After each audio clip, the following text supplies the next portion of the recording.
একটা শহরে ছিল দুটি বিড়াল। সেই বিড়াল একসাথে খেলাধুলা করত। খেলতে খেলতে সামনে একটা বাটির মধ্যে দুধ পেল।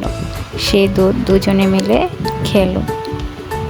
তারপরেও তাদের ক্ষুধা মেটেনি।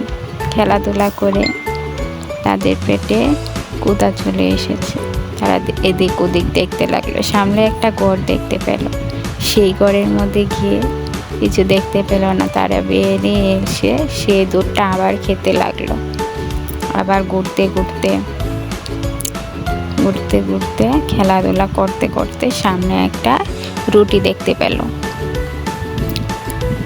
রুটিটা দেখে বিড়ালটা মেউ করে উঠল। এক বিড়াল বলতেছে এটা আমি খাবো, আরেক বিড়াল বলতেছে আমি খাবো। এক বিড়াল বলতেছে আমি খাবো, অন্য বিড়াল বলতেছে আমি খাবো।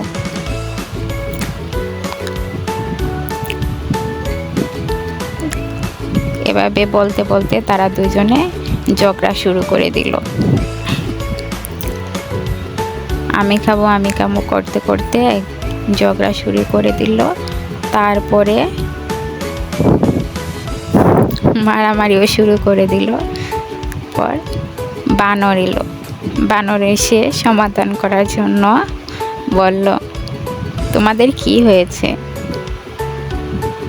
দেখেন না একটা রুটি আমরা কিভাবে দুজনে মিলে খেতে পারি। তারপরে আমার কাছে একটা বুদ্ধি আছে, দাঁড়াও।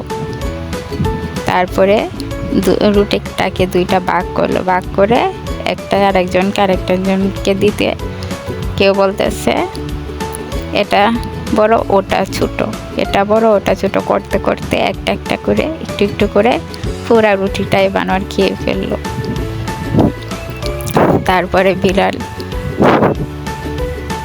কপালে হাত বসে রইল, মন খারাপ করে বসে রইল।